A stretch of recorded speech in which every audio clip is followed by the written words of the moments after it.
Marcotte's here somewhere. So Terry, if you'd like to come up, please.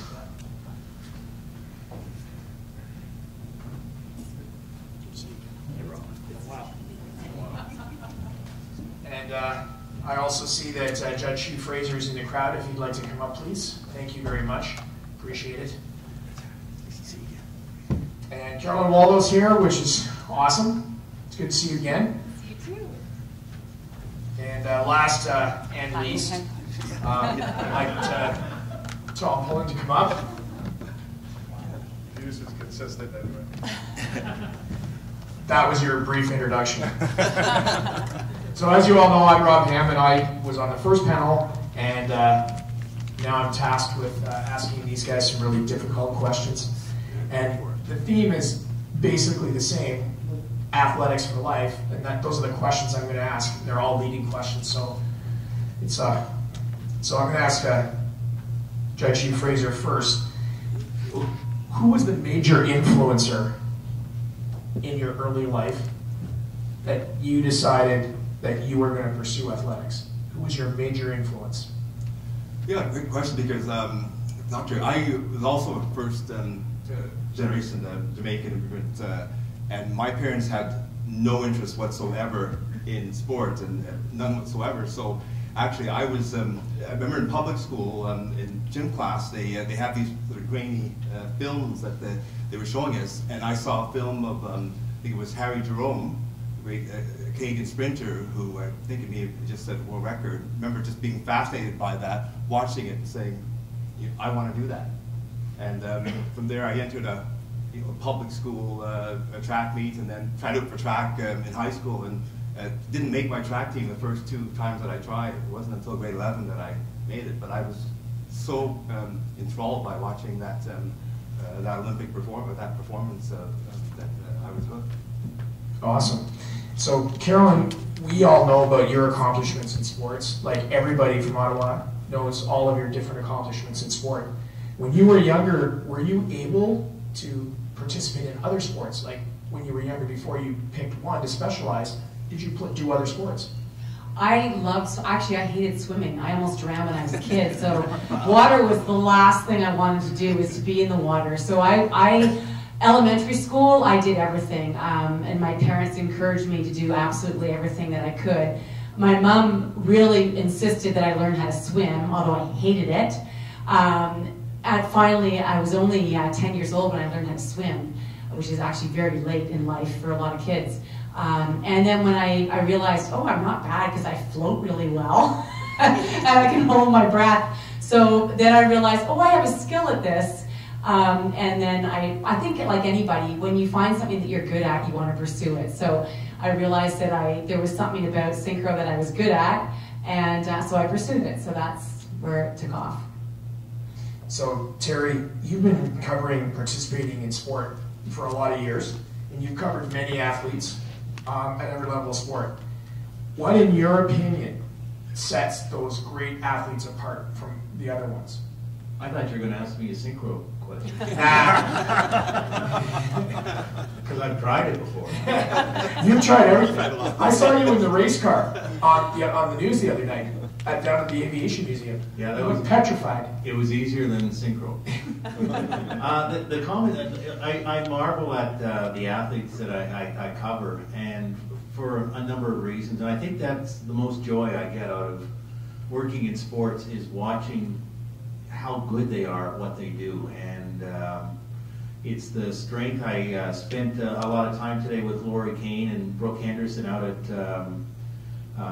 the Hunt Club, and but talking to Lori Kane about, and she was demonstrating she is an incredible athlete, incredible golfer, and we were shooting golf tips, and one of the tips that she was doing, and she was pretending she was a hockey player, and she had a band around, and she carries this band around with her, and it's like she's on skates, and that is her swing, the back and forth like that. And it's just, it's a whole different way of thinking. It's a whole different kind of body. I just marvel at athletes, and I don't know if there's a thread among them, except they're all really good at what they do, and they work really hard, and I wish I had their ability.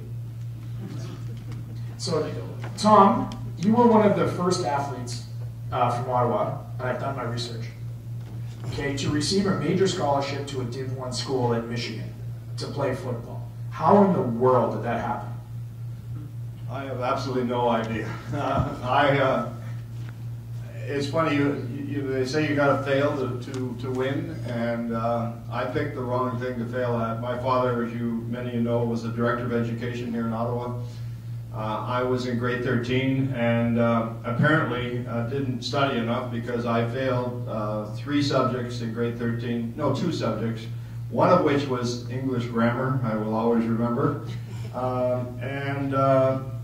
4 months later, my father spoke to me, and he wasn't very pleased at the time, and he told me, here's what you're going to do, son. I've arranged for you to have a tutor in English grammar every night at 4 o'clock during the week, and you're ineligible for high school athletics, as you know, because you're also going to be going to the University of Ottawa in the afternoon. And so there'll be no sports, you'll be just studying, and we'll see how you do. Fortunately for me, Don Holtby was one of his students at the High School of Commerce many years ago, and many years earlier, and he came, and Don Holtby approached my father. He says, Dr. Pullen, how would you like your son to go on a scholarship to university in the States?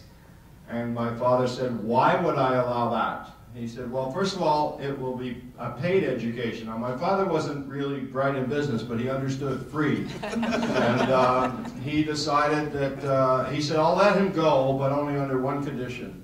And that condition is that I picked the university in the United States. So out of all the universities out there, the only one at that time that I could get a teaching certificate and come back to Ottawa and teach was University of Michigan. And so that's what I did, and it was, I guess, a fluke. I failed and got a chance to go down there, and then arrived as Tom Pullen from the Ottawa Sooners, because I ended up playing with the Ottawa Sooners, and the only film ever taken of me was with the exhibition game against Queens. By the way, we didn't win. But I apparently had a pretty good game, and there was film of me, and had I not failed, had I not had a chance to play for the Sooners, I would have never ended up at Michigan. So good fortune falls into play. There was no talent involved then. Yeah, I was, you know what, I'm really frustrated by this. I don't think I've even shared this with my wife. I read about my father long after he died. Got a call about, 4 months ago from a guy who's writing a book on rugby, the history of rugby, what football used to be called, in St. Thomas. My father was born in England but came over here and taught at St. Thomas High School in St. Thomas, Ontario. But he did a lot of other things that he never really talked about. Now, Scanner's here, and he knows that I'm a pretty humble guy in the dressing room. Well, my father was really humble, and he didn't talk about a lot of the things. He was a sensational athlete. A baseball player extraordinaire, a tremendous football player, played quarterback and running back. He was known as the Grey Ghost. I found all this out from talking to this guy who's writing a book on the history of rugby. He couldn't skate at all, but came second in the Memorial Cup coaching team for the Memorial Cup. I mean, it was amazing to go through. He was a wonderful badminton player. He never talked about it and I had to find out about this after he's gone. So that's why I think somewhere in there's some genes that came to the top. So, Judge Fraser, when did you actually know that sport was going to be the passion in your life? When did you know that?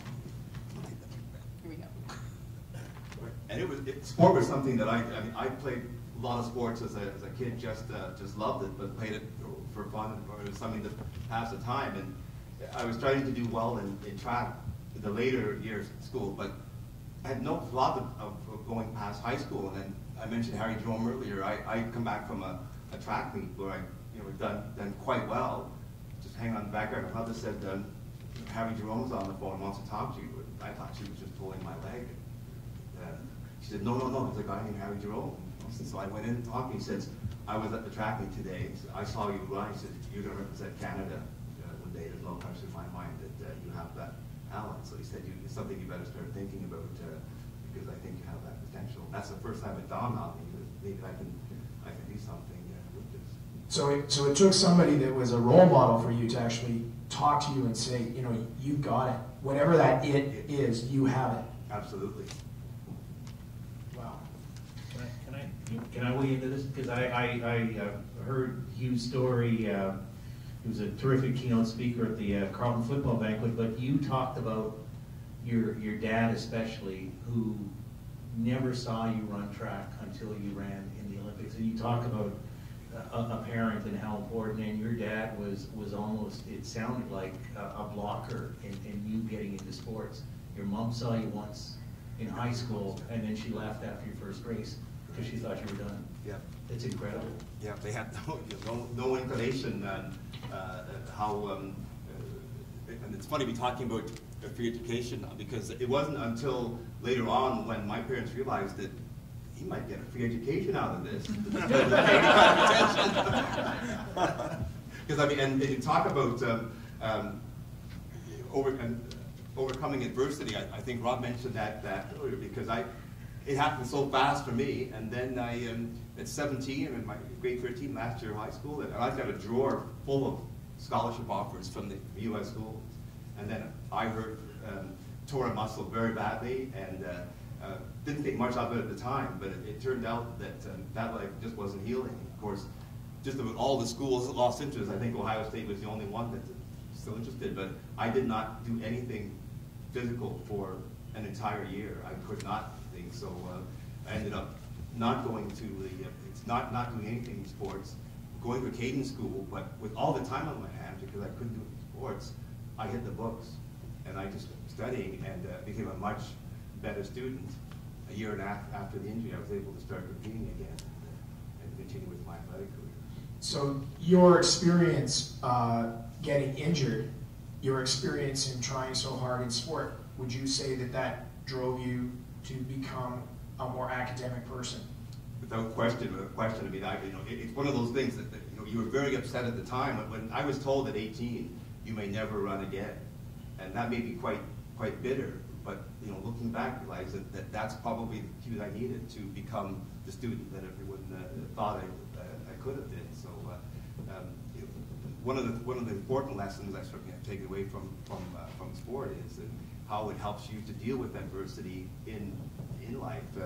Rob touched on earlier, people who quit in the face of roadblocks. I think sport was very, very important to me in challenging me that you don't really quit until you have no other options and doors left open. Wow, thanks. So Carolyn, once you started down the road to be the best, so at one point your coaches, yourself, the people around you said you're going to be the best. Somebody did that for you, or you did it for yourself. Once you started down that road, what roadblocks were in your way? And did anybody help you overcome them, or was it you?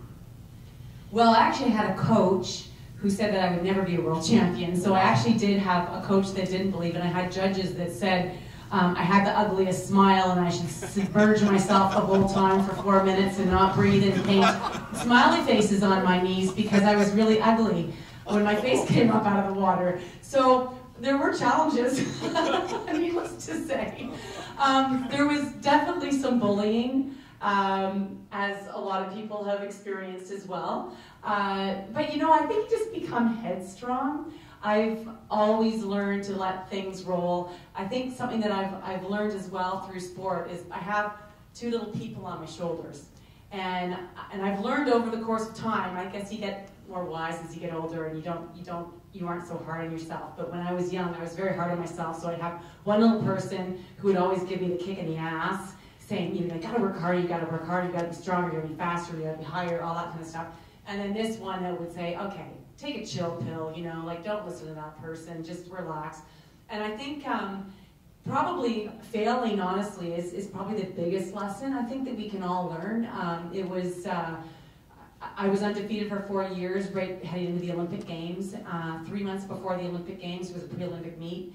And I I blew it. I didn't do well, and I didn't win, and it was the first time in 4 years I hadn't won.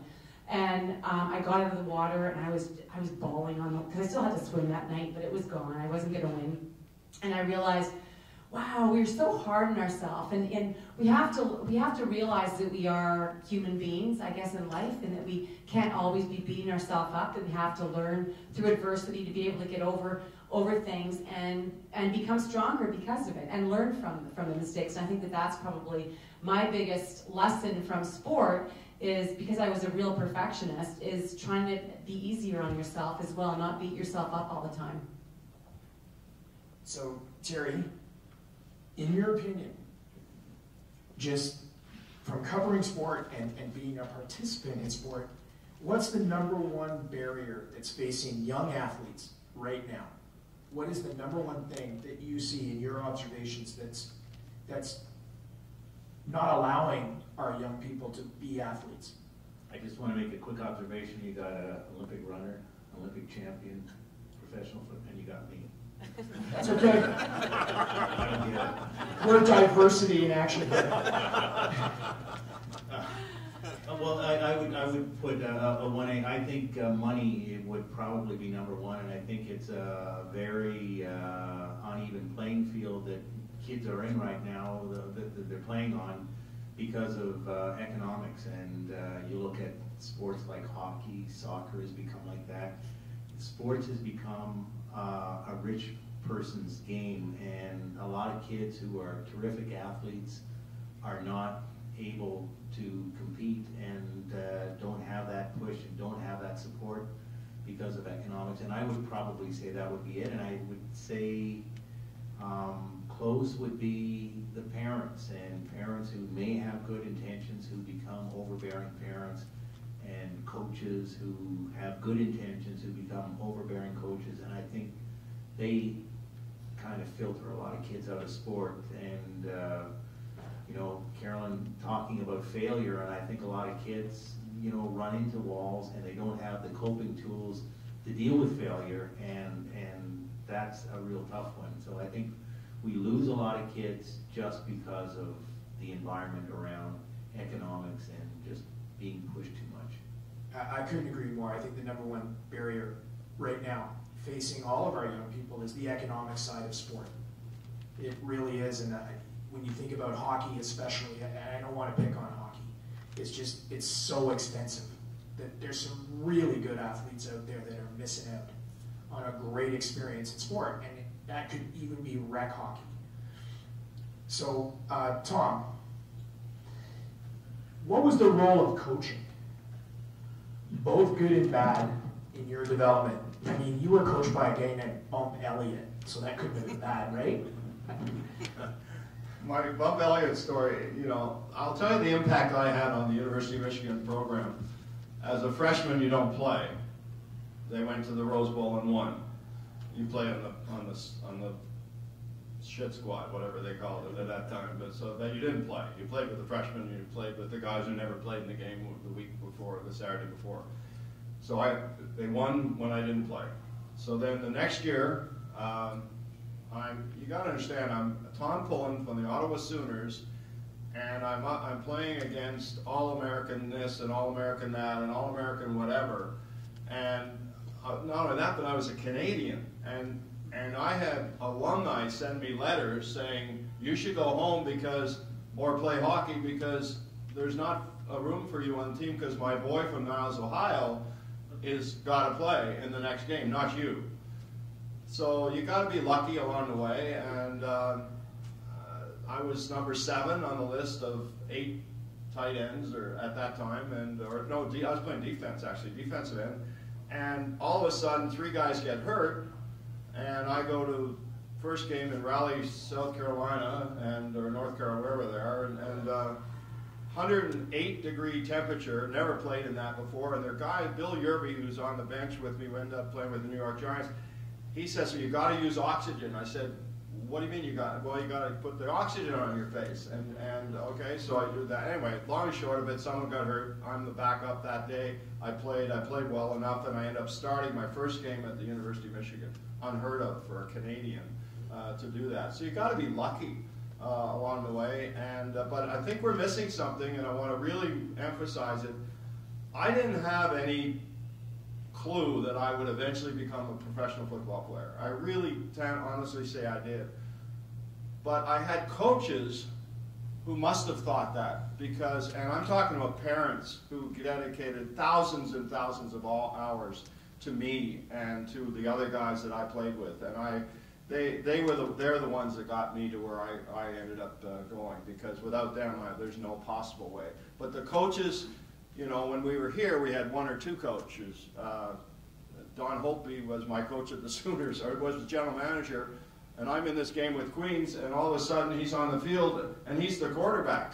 And because Bobby McCarthy, who played with me, got hurt, but down in Michigan, so there might be 3 or 4 coaches at Sooners, 1 or 2 at the high school level. At Michigan, there was at least 10, and they were one guy was brutal. He was a kicker and a screamer, and it was just about the time that people were actually speaking back to coaches, and one of the co-captains was told, in a film session, was told, "Morgan, you got to do it this way, because if you don't, you know what's going to happen." And he turned to the coach, his coach, and he says, "Oh, by the way, that's how we do it down south." And he turned to the coach, he said, "You know, coach, that's why I came north." And by the way, that coach was gone the next year. He was no longer a part of the program. So anyway, we owe a lot to our coaches. We mostly, all of us here, owe a lot to our volunteer coaches, because they are huge in my life. So, Judge Fraser, you talked about some of the roadblocks already that were placed in front of you.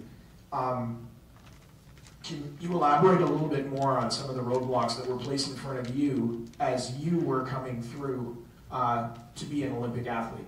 Because I'm sure there were many.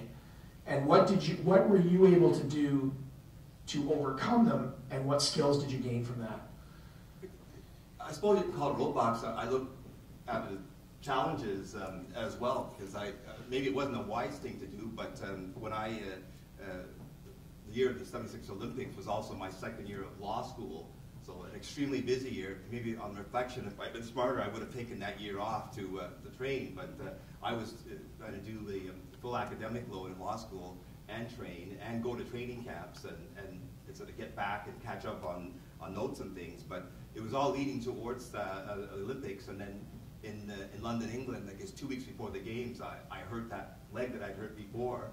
And I remember coming back, and we flew back from England into Montreal. I said, "Well, I'm going back to Ottawa. There's obviously no point in going on to the games now." And my coach said, "No, I'm not going to let you do that." He said, "You're staying with the team." He said, "You made the team, you qualified, and even if you have to deliver the mail, to the other guys, you're staying with this team." And God bless physiotherapists, because I had 3 intense physiotherapy sessions every day for 10 days, and was actually able to compete. Not my best, but still able to compete, in the Olympics and actually make a final.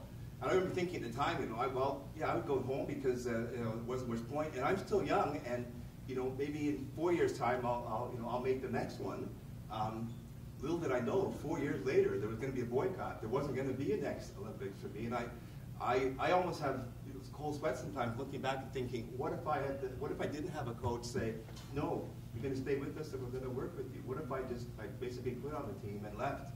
I would have never have had that experience, and having been an Olympian, it makes such a difference in your life. That wouldn't have happened, but for the encouragement it had. So that was such an important life lesson for me, that sometimes these roadblocks and challenges are going to be put in your way. And long after my athletic career ended, there have been roadblocks and challenges and things that you've had to overcome professionally, personally. But I think that experience as a young athlete really ground me and shaped me for the future. That's an amazing story. Especially, can you elaborate a little bit? There's probably people in the room that might not know the boycott story. Like that's right. It's an amazing thing. Having gone through that sort of bit of injury history, and then we come to 1980, I'm in the best shape of my life. Ranked in the top 10 in the world, thinking all the stars are aligning. Things great. Because of Russia invading Afghanistan, Canada, along with a number of other countries, including the U.S., decided we weren't going to go to the Olympics. And now I'm in my late 20s. I guess that's not by today's standards not ancient. But I had just qualified as a lawyer, so I knew that would be my last shot. And so we didn't go to the 80 Olympic team, and then I started my law practice. So that's when I hung up the spikes. And so, Carolyn, how many times in your athletic career did you feel like, okay, I cannot do this anymore. I'm absolutely done. And then what were the things that kept you going, and how's that transferred into your success now? Well, actually, I quit when I was 14 because I was training. I realized I was missing out on my childhood, and I wanted to be a kid, and I didn't want to be training 6 to 8 hours a day at the age of 14. So I quit and my parents were very supportive all along the way. They said, well, if you weren't happy, it's all about happiness and enjoying what you do. I've always lived by that, is you have to be happy at what you're doing, because you won't have success if you don't enjoy what you're doing. So I quit and realized I missed it so much, came back, and then I was going full throttle. I would say one of the biggest obstacles was honestly almost drowning in this sport. We would have to push ourselves. You don't see it, that sports evolve so much now, so they aren't underneath the water like they were in my day. But we would, and I was afraid every day going to the pool. I was actually afraid of what we would have to do, because we would have to push ourselves and be underneath the water for a minute and a half, and that was being physically active. And I would push myself to the point where you're in the cusp of drowning, of what it feels like, the panic sensation of almost drowning. And that's what I was doing every single day in the pool. When she would say, okay, full run through, and my first segment underneath the water was almost a minute long. And that would be like running track full out for a minute holding your breath. And it's an awful, awful feeling, because your eyes are bulging out of your head, you're sucking, you feel like your lungs are coming out your mouth. So I had to overcome that, actually, of the fear every day of feeling having that feeling of near drowning. And then I guess you just get used to it, and I became really stupid, thinking, okay, I'll just do it again and almost drown. It just became just common practice to push yourself to that point, that pain threshold, and I guess believing that the fact that I wasn't going to drown. So that was probably, so I guess when you as an athlete, when you push yourself to that extreme, you realize, okay, if I can do that, I can do anything. Like, you can throw anything at me and I'm good. Fantastic.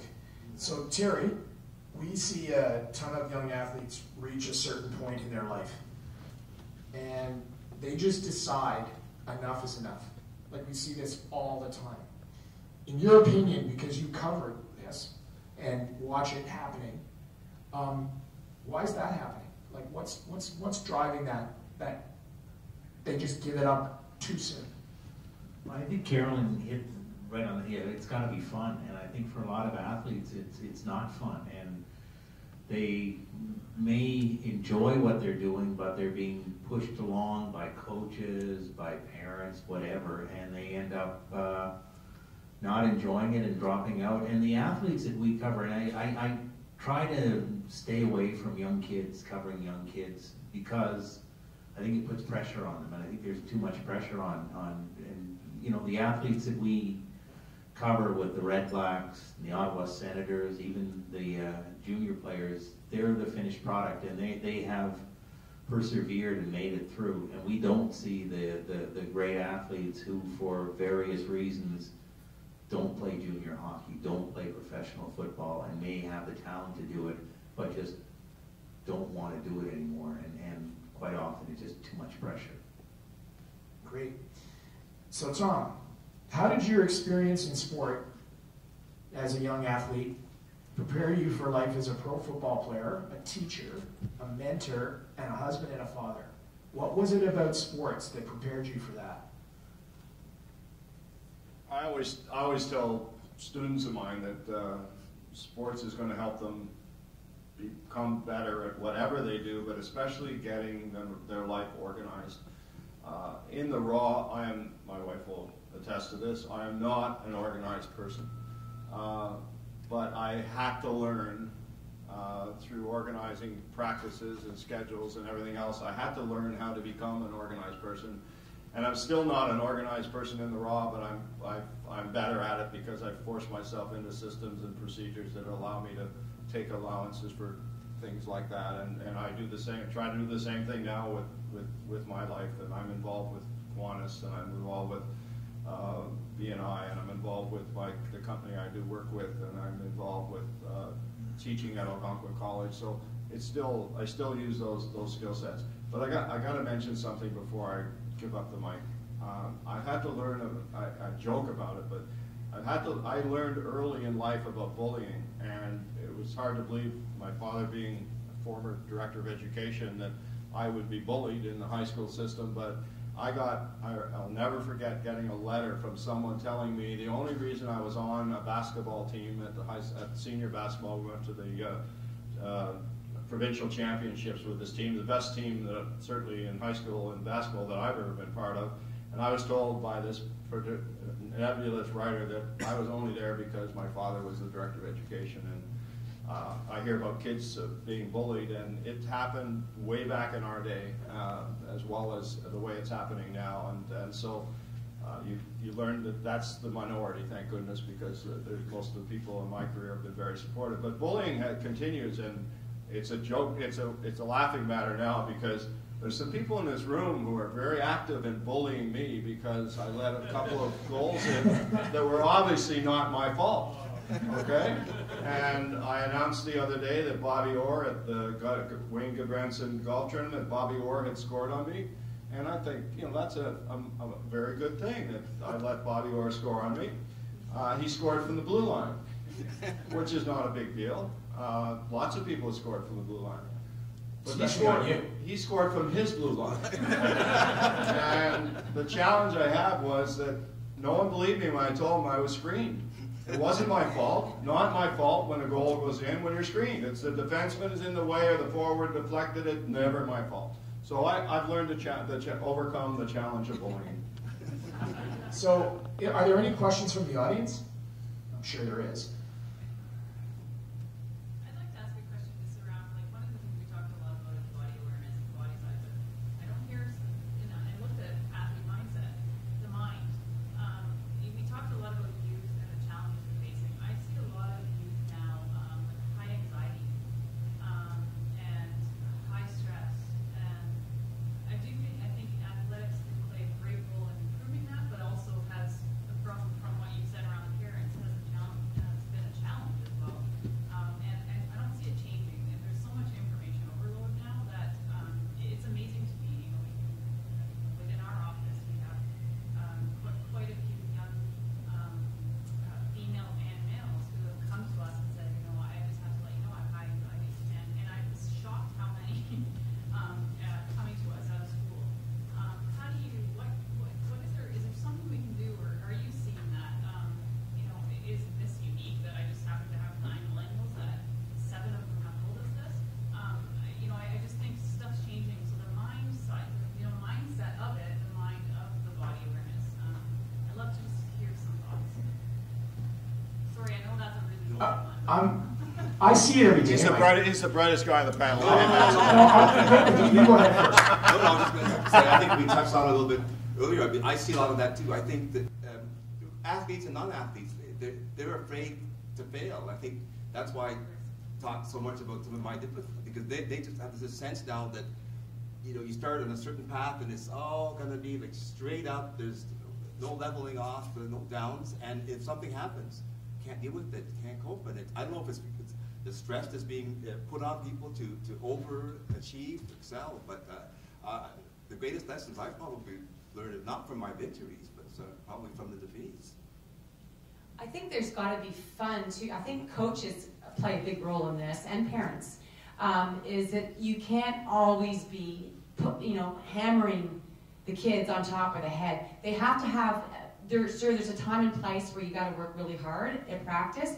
But you know what? Sometimes coaches have to bring in fun into the practice as well to take that stress and play. I think that's a very, very important portion of training. My coach always made practices different every day. We would laugh. Laughter is enormous. Let's face it, smiling, endorphins, we know about the endorphins, and laughter. And I think that's a really important element to bring into sport, is that there's got to be some fun, laughter, and that can come from other teammates. I mean, there's usually some jokester that's, you know, well, you. You've had a lot of laughs over the years. But I think it comes from teammates, and from coaches, and it comes from parents as well. Is don't take yourself so seriously all the time, that we have to make sure that we can laugh things off. Even when we have failures, learn to laugh at it sometimes, you know? I see, because I teach grade 4 or 5, I see high anxiety every single day in my classroom. And I have learned over the last 20 years of doing this in my real job to take a little bit of a lesson of what Chris was talking about. Those kids need to move in my classroom. I have 5 of them sitting on, they don't even sit in chairs, they bounce on a ball all day. And I don't mind.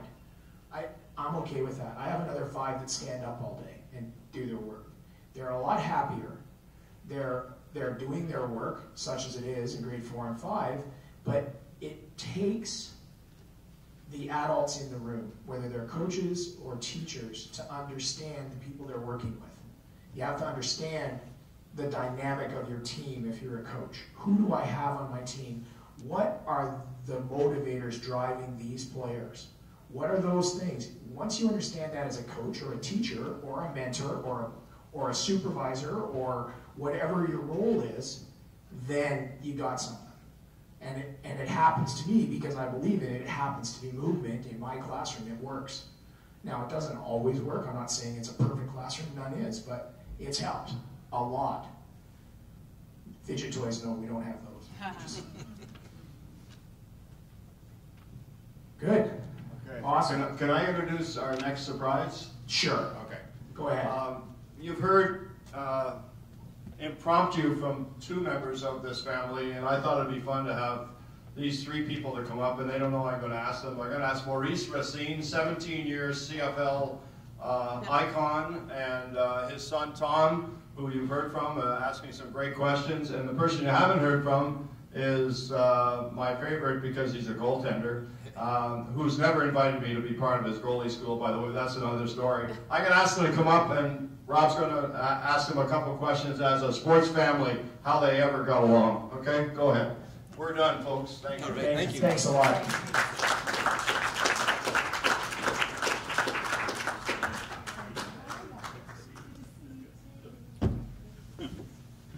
I'll mention that this has got to be short and sweet, because Tom, if Tom gets the mic, he might be a while, so keep it moving here. Don't worry, Tom. I'll be brief. One of the things, like, I'm kind of feeling old, because I remember Mo Racine as a player, and I remember his number.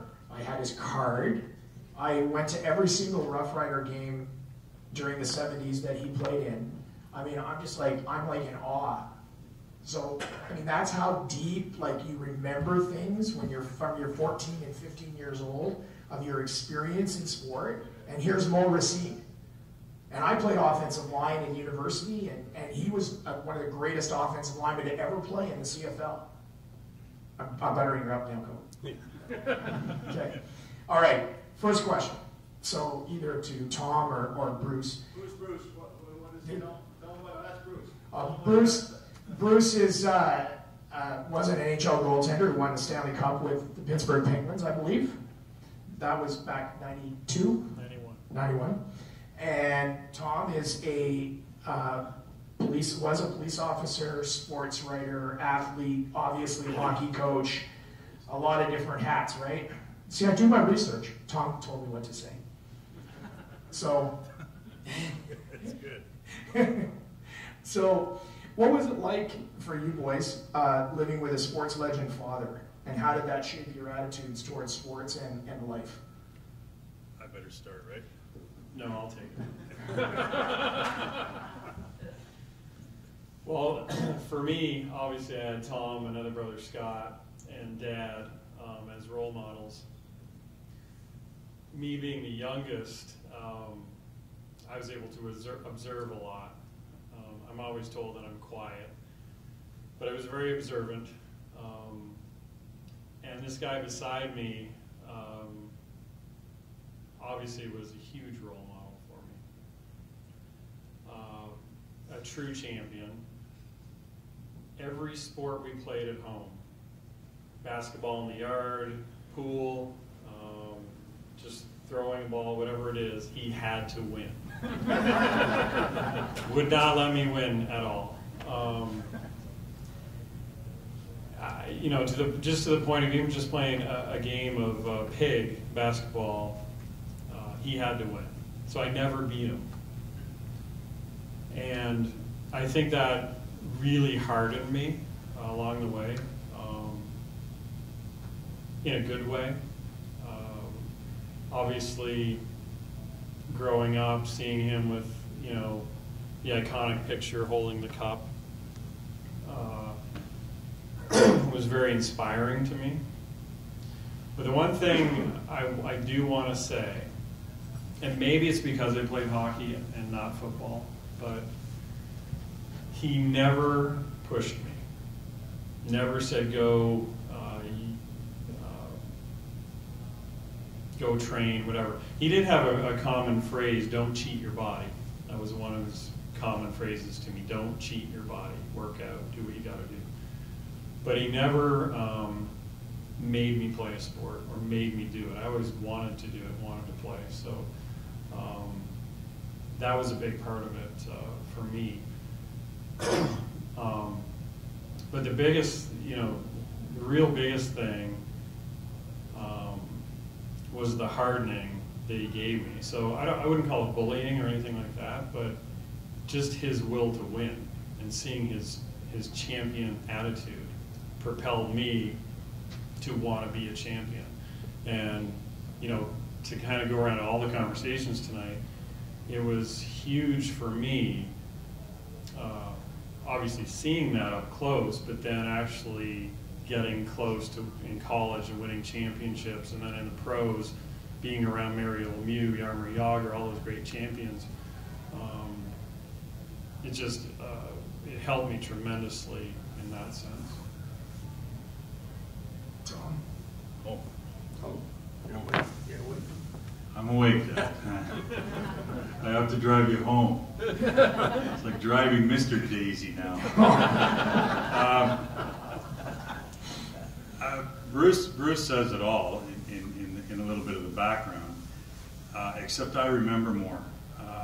Being the oldest, 1970 to 1974, I grew up, or I lived at Lansdowne Park.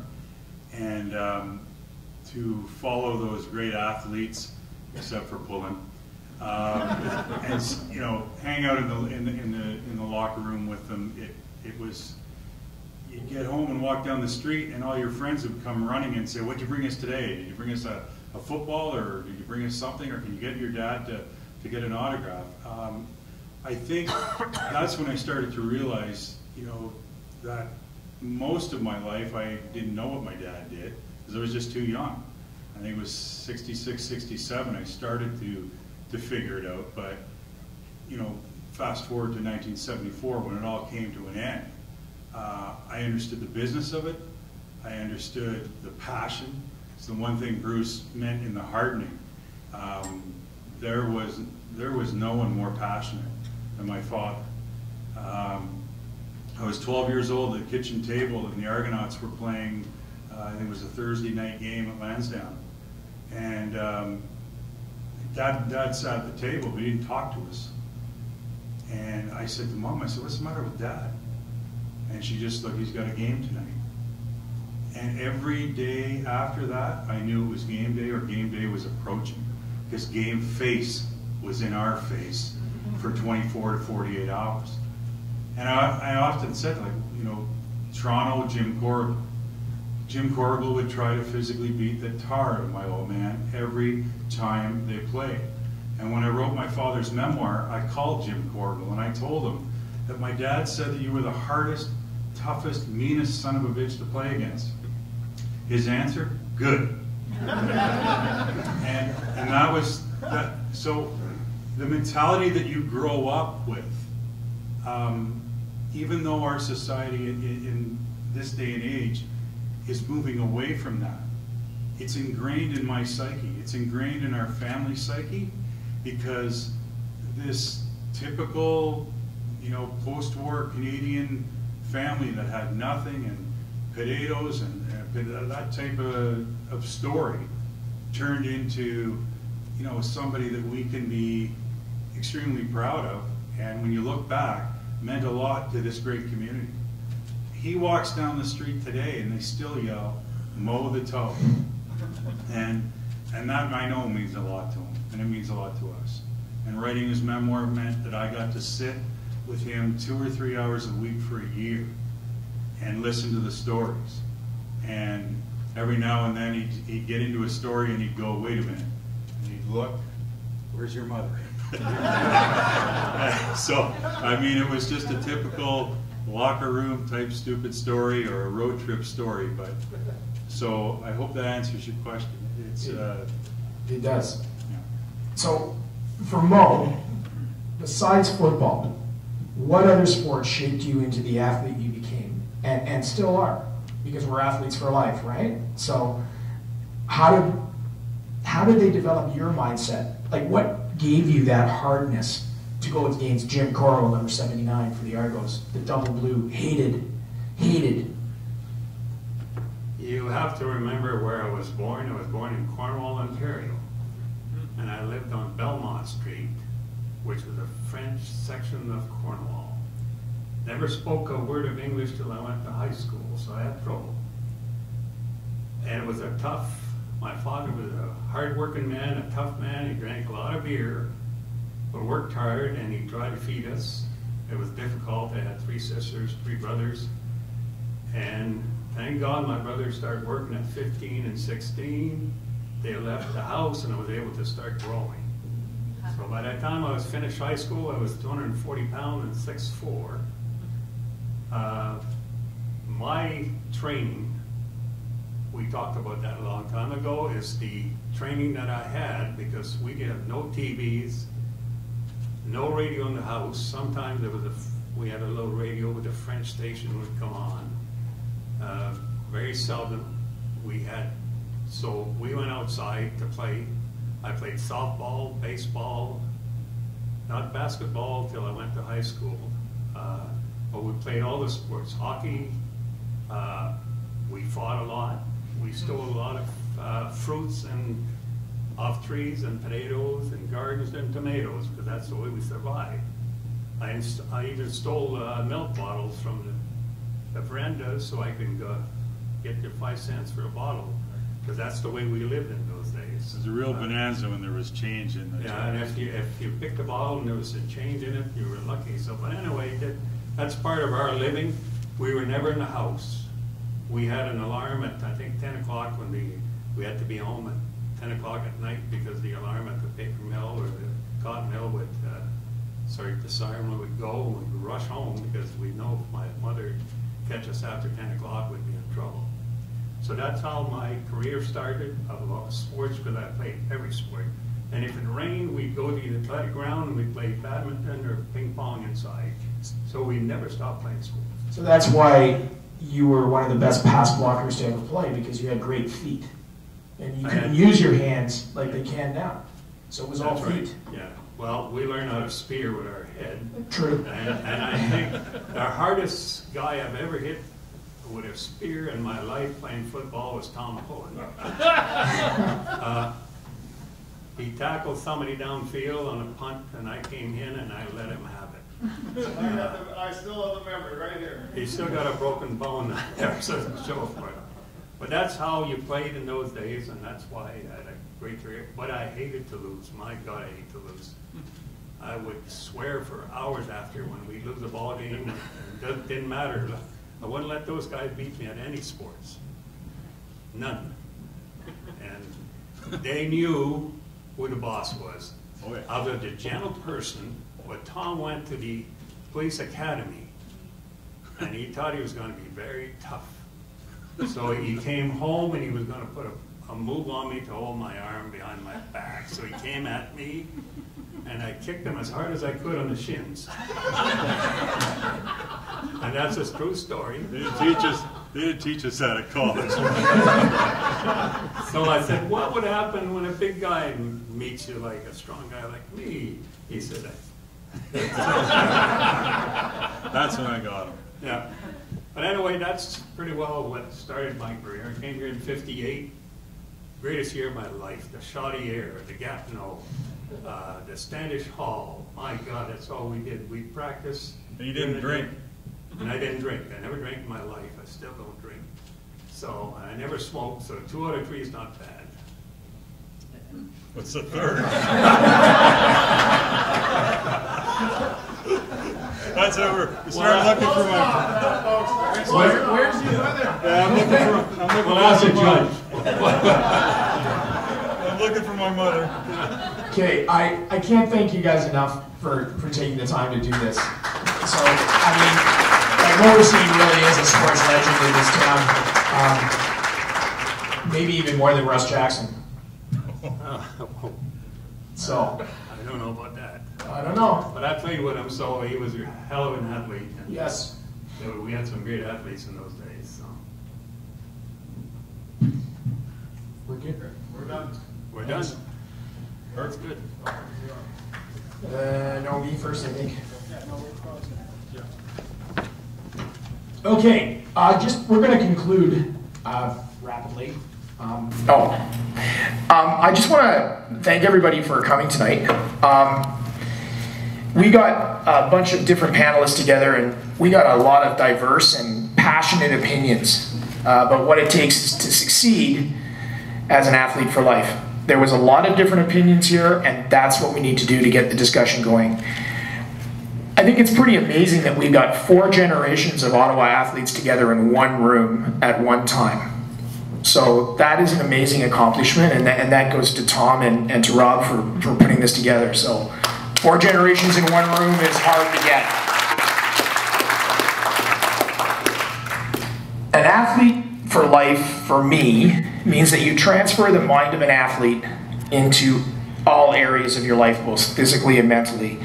And the resilience that can be developed through sport resonates throughout anyone's life, anytime. It can be as simple as working through a problem at work or school, or as grave as facing a life-threatening injury or disease. Those lessons that you learn when you were an athlete, and we're all athletes, right, Chris? Those lessons that you learn, that will serve you well as you move forward. The movement patterns that we develop at a young age in a variety of sport opportunities last a lifetime and allow for all of us to keep on training and moving and participating in athletic activities. And that could be anything from walking to running track to powerlifting or running a marathon. Our goal at athletic success is to simply get a conversation started here in Ottawa and beyond about how we as parents and athletes and coaches can help all athletes, elite, recreational, or beginners, or young or old, develop the toolbox necessary for success in all areas of their life. Now, Mr. Sarek's going to come up and...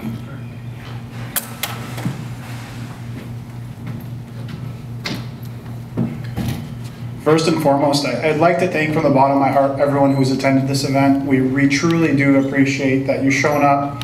And as Rob said, the main objective of what we're trying to achieve here is just to start the discussion.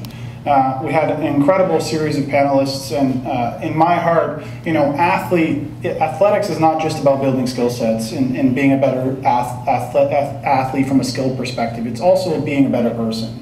So how do we create that mentality? How do we create that awareness so that all the youth that participate in athletics, they don't choose to quit because they're not good enough or their peers are better than them, but they realize that they're building these invaluable skill sets for life. And for us, if we can nurture that and encourage that and give them that grit and drive that happened decades ago and changing that direction of how people are wanting it the easy way. Life is not easy. So what we want to do is encourage people to use athletics as a gauge for what their life will be and some of the skill sets they've established to go through that adversity. One final thing, I'd like to thank Rob and Tom for organizing this event. Thank you so much in helping us out with this. The speakers and the panelists, we have a small gift for you for a token of our appreciation. So please don't leave before we give you those gifts. And like I said, you know, we're a small startup called Athlete Builder based out of Ottawa. We have a small team of 5, and we strongly believe that, you know, it's not just about building skilled athletes, it's about building better people.